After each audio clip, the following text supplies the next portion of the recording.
So hey guys, welcome back to my new channel Hackinax. তো আজকে একটা নতুন প্রজেক্ট নিয়ে তোমাদের ডিসকাস করব।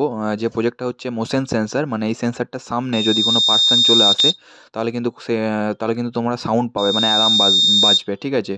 তো চলো দেখে নিই সেটা কীভাবে বানানো যায়। তো সেন্সারটা বানাতে গেলে প্রথমেই যে কম্পোনেন্টটা লাগবে সেটা হচ্ছে পির মোশন সেন্সার, পিআইআর, পির মোশন সেন্সার, বাজার, একটা 9 ভোল্টের ব্যাটারি, BC547 ট্রানজিস্টার, একটি 1N4007-এর ডায়োড এবং একটি 1K রেজিস্টার। তো প্রথমে আমরা তাতালটি গরম করে নিয়েছি, আমাদের সোল্ডারিং আয়রনটি গরম করে নিয়েছি এবং একটা বাটি নিয়েছি, এটা হচ্ছে স্পার্কেলের বাটি, যেটার মধ্যে আমরা পুরো ডায়াগ্রামটা সেট আপ করবো, ঠিক আছে? তো এটার মধ্যে আমরা এই সেন্সারটাকে এর মধ্যে ফিট করব, যার জন্য আমাদের এখানে একটি এখানে আমাদের কেটে নিতে হবে, ঠিক আছে? যার জন্য সেন্সারের ওই অংশটা যাতে বাইরের দিকে বেরিয়ে থাকে, ঠিক আছে? সামনে যে সাদা অংশটা আছে ওটা বাইরের দিকে যাতে বেরিয়ে থাকে, এখানে আমাদের কেটে নিতে হবে ফার্স্টে। তো কেটে নেওয়ার পরে আমরা সেন্সারটি ওখানে ফিট করে দেবো। তো চলো আমরা প্রথমে আমাদের সোল্ডারিং আয়রন দিয়ে এটাকে ফুটো করে নিই।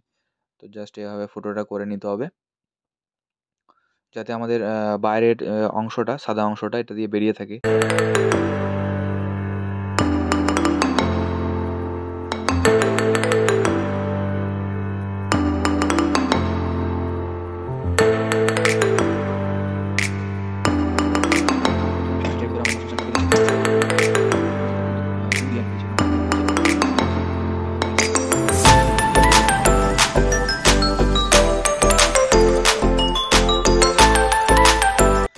তো এবার আমাদের একটা সুইচ নিতে হবে। সুইচটা হচ্ছে আমাদের মেন পাওয়ার অন এবং অফের জন্য, ঠিক আছে? এই সুইচটাকে আমরা এখানে ফিট করব এটার মেন পাওয়ার অন এবং অফের জন্য, যাতে আমরা সব সময়কার জন্য এটাকে অন এবং অফ রাখতে পারি, যাতে ব্যাটারি আমাদের না শেষ হয়ে যায়। তার জন্য আমাদের এখানটাকে কেটে নিতে হবে।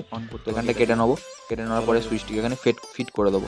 তো দেখতে পাচ্ছ সুইচটা ফিট করে দিয়েছি এখানে, ঠিক আছে? সুইচটা অন এবং অফ, এদিক থেকে অন এবং এদিক থেকে অফ করা যাবে। এবার আমরা সোল্ডারিং আয়রন দিয়ে, এটা হচ্ছে আমাদের মেন যে সেন্সারের প্লাস পয়েন্টটাকে আমরা সুইচের একটা প্রান্তের সাথে সোল্ডার করে দিয়েছি এবং ব্যাটারি প্লাস পয়েন্টটা আমরা কিন্তু সুইচের মিডল পয়েন্টে লাগিয়ে দেবো। পুরো ডায়াগ্রামটা তোমরা কিন্তু আমার ডেসক্রিপশানের মধ্যে পেয়ে যাবে, ঠিক আছে? তো চলো আমরা ডায়াগ্রামটাকে ফিট করে নিই।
ব্যাটারির ওপরটাতে আমরা একটা ব্লু টেপ ইউজ করছি, বিকজ যাতে শর্ট সার্কিট না হয়ে যায়, ঠিক আছে? যার জন্য আমরা ব্লু টেপটি কিন্তু ইউজ করছি এখানে।